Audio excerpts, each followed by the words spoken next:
আরিয়ান, আমার লাগছে তো। আমি আর পারছি না আরিয়ান। বন্ধুরা, জীবনের প্রথম যখন আমার বয়ফ্রেন্ডের সাথে একটি হোটেলে কোয়ালিটি টাইম স্পেন্ড করতে যাই, তখন মধ্যরাতে বয়ফ্রেন্ড আমার সাথে এমন আচরণ করল, যা শুনলে বন্ধুরা তোমাদের পাগলা ঘোড়া হাওয়ার গতিতে চড়তে শুরু করবে। বন্ধুরা, গল্পটি অনেক অনেক ইন্টারেস্টিং। আশা করি তোমরা পুরো গল্পটি শুনলে অনেক মজা পাবে। তাহলে চলো বন্ধুরা, গল্পটি শুরু করি। তবে বন্ধুরা, গল্পটি শুরু করার পূর্বে তোমাদের নিকট আমার ছোট্ট একটি অনুরোধ। তোমরা দয়া করে আমার চ্যানেলটিকে সাবস্ক্রাইব করে আমাকে সাপোর্ট করবা। হ্যালো বন্ধুরা, আমি আনিকা রহমান এনি। আমার ডাক নাম এনি। বন্ধুরা, গোপনীয়তা রক্ষা করার জন্য আমি আমার ছদ্মনাম ব্যবহার করলাম। আজকে আমি তোমাদের মধ্যে যে গল্পটি বলবো, সেটা আমার নিজের সাথে ঘটে যাওয়া বাস্তব একটি ঘটনা। তখন আমি অনার্স প্রথম বর্ষের ছাত্রী। আমরা 4 বোন 3 ভাই। বুঝতেই পারছেন, অনেক বড় ফ্যামিলির মেয়ে আমি। বন্ধুরা, আমার 2 ভাই বিদেশ থাকে, আর 3 বোনের বিয়ে হয়ে গেছে। আমাদের ফ্যামিলিতে বিয়ের বাকি শুধুমাত্র আমি আর আমার ছোট ভাই। ছোট ভাই ঢাকা হোস্টেলে থাকে। আমাদের পরিবারটা খুব সুন্দর ছিল। যাই হোক বন্ধুরা, এবার মূল ঘটনায় আসা যাক। আমি যখন অনার্স প্রথম বর্ষে পড়ি, তখন আমার 3 নম্বর আপার বিয়ে হয়। বিয়ে আমাদের গ্রাম থেকে প্রায় 5 কিলোমিটার দূরে। খুব ধুমধাম করেই আপার বিয়ে দেই। বিয়ের সময় আমার দুলাভাইকে আমরা গেইটে বরণ করে নেওয়ার জন্য আমি সহ আমার কয়েকজন বান্ধবী গেইটের সালামির জন্য সামনে গতিরোধ করলাম। পাত্রপক্ষ থেকে অপর পাশ থেকে একজন হ্যান্ডসাম ছেলে, দেখতে খুবই সুন্দর, অনেক চাপাবাজি করছে। আমরা বললাম 20,000 টাকার কমে আমরা গেইট ছাড়ব না। অপর পক্ষ থেকে একজন হ্যান্ডসাম ছেলে, অর্থাৎ পাত্রপক্ষের একজন লোক, আমাদেরকে 500 টাকা দিয়ে বলল, এবার বিদে হন এখন। বেশি বাড়াবাড়ি করলে বউ রেখে শালিকে তুলে নিয়ে যাব। আমি তখন ব্রু কোচকে বললাম, আপনার সাহস কত? আমার দিকে নজর দেন। আমি বললাম, কি গুলমরিচ, আমার দিকে নজর দিয়েন না, তাহলে পুড়ে চাই হয়ে যাবেন। পাত্রপক্ষের হ্যান্ডসাম ছেলেটি আমার দিকে ফেল ফেল করে চেয়ে রইল, আর মাঝে মাঝে চোখে ইশারা দিতে লাগল। এইভাবে খুব রোমান্টিকতার সাথে বোনে বিয়ের দিন পার হল। তবে মজার ব্যাপার হলো, যখন আমরা বোনকে দুলা ভাইয়ে হাতে তুলে দিব, তখন এই হ্যান্ডসাম ছেলেটি আমার পিছন থেকে ইশারা দিয়ে আমাকে কি যেন দেওয়ার চেষ্টা করছে।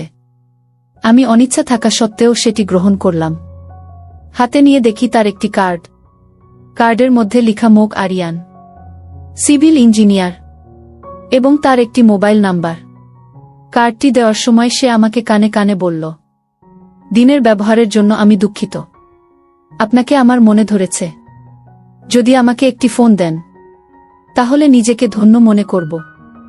আপনার সাথে আমার অনেক কথা আছে। 2 দিন পর কেন জানি মনে হলো ছেলেটিকে একটি ফোন দেই। ফোনটা হাতে নিয়েই ছেলেটিকে ফোন দিয়ে সালাম দিলাম। অপর পক্ষ থেকে সালামের জবাব আসলো। তারপর আমার পরিচয় দিতেই দেখি ছেলেটা পাগল হয়ে আছে আমার সাথে কথা বলার জন্য। সঙ্গে সঙ্গে ফোনটা কেটে আমার নাম্বারে ব্যাক করল। অনেকক্ষণ কথা বলার পর ছেলেটি আমাকে এমন ভাবে বলল, একটি বার দেখা করার জন্য। আমি আর না করতে পারলাম না। পরের দিন আমি তার সাথে দেখা করতে একটি পার্কে যাই। সে আমার সাথে দেখা করতে পেরে খুবই খুশি হয়। আমি আর সে অনেকক্ষণ পার্কে ঘোরাঘুরি করলাম। এক পর্যায়ে তার উদারতা দেখে আমি তার প্রতি দুর্বল হতে শুরু করলাম। প্রথমে ভেবেছিলাম ছেলেটি খারাপ প্রকৃতির হবে, কিন্তু তার সাথে যতই কথা বলছি, ততই তাকে আমার ভালো লাগার মতো অনুভূতি হচ্ছিল। সারাদিন ঘুরে খুব ক্লান্তি লাগল। তারপর সে আর আমি পার্কের মধ্যে একটি গাছের নিচে বসে একটু বিশ্রাম নিচ্ছিলাম। বিশ্রাম নেওয়ার সময় ছেলেটি আমাকে বলল, দেখো এনি, আমি তোমাকে প্রথম দেখাতেই অনেক ভালোবেসে ফেলেছি। তোমাকে দেখার পর থেকেই আমি যেন তোমাতেই হারিয়ে গেছি। এক পলক দেখাতেই তুমি আমার অন্তরে মিশে গেছ। আমি তোমাকে ছাড়া বাঁচব না এনি। তোমাকে দেখার পর থেকেই তুমি আমার স্বপ্ন হয়ে গেছ। আমি তার সমস্ত কথাগুলো শুনতে লাগলাম, কিন্তু তাকে বিশ্বাস করাটা আমার খুব কষ্ট হচ্ছিল। কারণ এর আগে আমি একটা ধরা খেয়েছি, যে কারণেই ছেলেদেরকে আমি বিশ্বাস করতে পারছিলাম না। তারপরেও তাকে নিয়ে ভাবছিলাম, কি করা যায়। ছেলেটি যেহেতু আমাকে নিঃস্বার্থভাবে ভালোবাসে, তাহলে সে আমাকে কেমন ভালোবাসে তা তো আমাকে একটু পরীক্ষা করে দেখতে হবে। সেই দিন তার সাথে অনেকক্ষণ আড্ডা দিয়ে চলে আসলাম। তারপর থেকে তার সাথে প্রায় 2 মাস নিয়মিত কথা বলা হলো। কথা বলতে বলতে আস্তে তার প্রতি আমি দুর্বল হয়ে পড়লাম। সে আমাকে এতটাই ভালোবাসে যা প্রকাশ করার নয়। আমি মনে মনে ভাবলাম, সে আমাকে কতটুকু ভালোবাসে তা আমাকে একটু বাজিয়ে দেখতে হবে। প্রায় 3 মাস পর আমি তাকে বললাম, আরিয়ান, তুমি আমার সাথে একটু দেখা করো, তোমার সাথে আমার অনেক কথা আছে। আরিয়ান বলল, আচ্ছা ঠিক আছে। তারপর সে আমার সাথে দেখা করতে আসলো। দেখা করতে আসলে প্রথমে আমি তার সাথে খুব হাসি মুখে কথা বললাম। এক পর্যায়ে আমি আরিয়ানকে বললাম, আরিয়ান, তুমি আমাকে কতটুকু ভালোবাসো? আরিয়ান বলল, তা আমার মুখের ভাষায় প্রকাশ করার মতো নয়। আমি বললাম, মনে মনে বললাম, এটাই হলো তাকে পরীক্ষা করার সুবর্ণ সুযোগ। আমি বললাম, আচ্ছা আরিয়ান, আমি যদি বলি আমার জীবনের একটি বেদনাদায়ক অতীত আছে, তাহলে তুমি কি তা মেনে নিবে? আমার মুখ থেকে এরকম ধরনের কথা শুনে আরিয়ান যেন চমকে উঠল আর বললেনি, কি বলছে এসব? তোমার জীবনে আবার কিসের বেদনাদায়ক অতীত? তুমি কি আমার সাথে মজা করছো এনি? আমি বললাম, না আরিয়ান, আমি তোমার সাথে মজা করছি না। তুমি আমাকে ভালোবাসো। ভালোবাসার ভিতরে লুকোচুরি উচিত নয়। ভালোবাসা হচ্ছে একটা পবিত্র জিনিস, আর আমি চাচ্ছি না এই পবিত্রতার মধ্যে কোনো প্রকার মিথ্যার আশ্রয় নিতে। আমার মুখ থেকে আরিয়ান এরকম ধরনের কথা শুনে আরিয়ান আরও বেশি অবাক হতে শুরু করল আর খুব হতাশ বলল, এনি, মূল কথাটা আমাকে একটু বলবা প্লিজ। আমি বললাম, আরিয়ান, আমার জীবনে একটি কলঙ্কিত অতীত আছে। আমি চাই তোমার সাথে সব সত্য বলতে। তুমি যদি আমাকে মন থেকে ভালোবেসে থাকো, তাহলে নিশ্চয় আমার সত্যটা জানার পরেও তুমি আমাকে ছেড়ে যাবে না। আর যদি সত্যিকারে ভালোবেসে না থাকে, তাহলে আমায় ছেড়ে চলে যাবে। আরিয়ান বলল, আচ্ছা ঠিক আছে এনি, আমি তোমার সব কিছু মেনে নিচ্ছি। এবার মূল ঘটনা একটু বলো। তারপর আমি বলতে শুরু করলাম, আরিয়ান, 3 বছর এসএসসি পরীক্ষা দিয়ে অবসরে আছিলাম।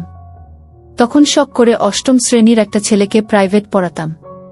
কিন্তু একদিন বাসায় কেউ না থাকায় সে জোর করে আমার সাথে অসভ্যতাগিরি করেছে। আরিয়ান, সেই দিনটি আমি এখনো ভুলতে পারিনি।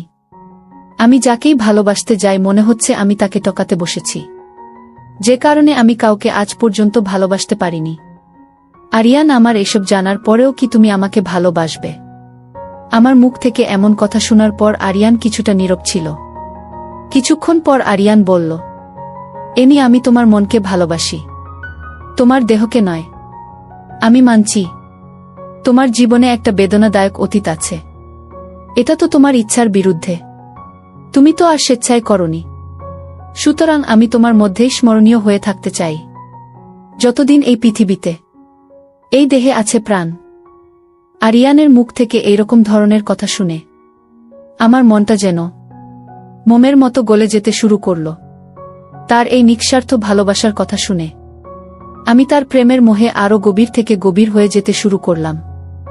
আমার এই আবেগী মনটাকে আরিয়ান খুব ভালোভাবেই অনুভব করতে পেরেছিল। তাই সে আবেগের অনুভূতিতে সে আমাকে বলল, এনি, আমি বুঝতে পেরেছি তোমার মনটা খুব খারাপ।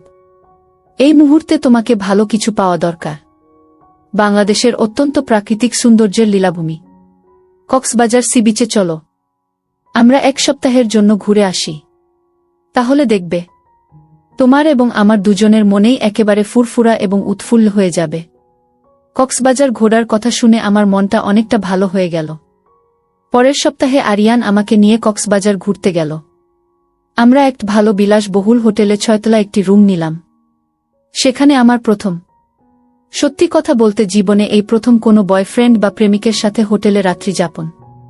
প্রথমে আমার অনেক ভয় করছিল, বাট পরে সব ঠিক হয়ে যায়। আর সবচেয়ে বড় কথা হলো আরিয়ান আমাকে অনেক ভালোবাসে। তার সাথে আমি যে কোনো জায়গায় যেতে পারি।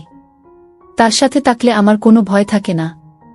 যাই হোক বন্ধুরা, জীবনে প্রথম এমন অধ্যায়।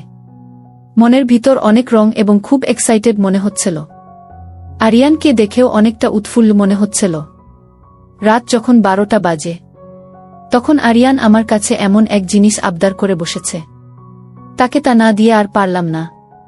আমি যখন প্রথমবার তাকে এমন কিছু করতে সুযোগ দেই, আরিয়ান যখন প্রথম কিছু করতে যাবে, তখন আমি খুব কষ্ট পেয়ে বলে উঠলাম, উফ আরিয়ান, আমার লাগছে তো, আমি আর পারছি না আরিয়ান।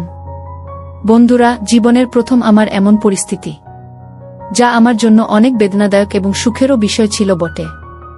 আরিয়ান কিছুক্ষণ এমন অবস্থা করার পরে আমি প্রকৃত সুখ পেতে শুরু করলাম। কক্সবাজারের সি বিচের শীতল বাতাস আমার আর আরিয়ানের উষ্ণতাকে যেন এক স্বর্গীয় সুখে পরিণত করেছিল, যা কোনো দিন ভুলার মতো নয়। বন্ধুরা, বয়ফ্রেন্ডের সাথে কাটানো মুহূর্তটি আজও আমার মনে অন্যরকম একটা অনুভূতি সৃষ্টি করে। বন্ধুরা, গল্পটি তোমাদের কেমন লাগলো অবশ্যই কমেন্ট করে জানাবে। বন্ধুরা, গল্পটি যদি তোমাদের ভালো লাগে তাহলে একটি লাইক দাও। আর তোমরা যদি এরকম ধরনের ইন্টারেস্টিং গল্প পেতে চাও তাহলে দয়া করে আমার চ্যানেলটিকে সাবস্ক্রাইব করে নিশ্চয়ই আমাকে সাপোর্ট করবা।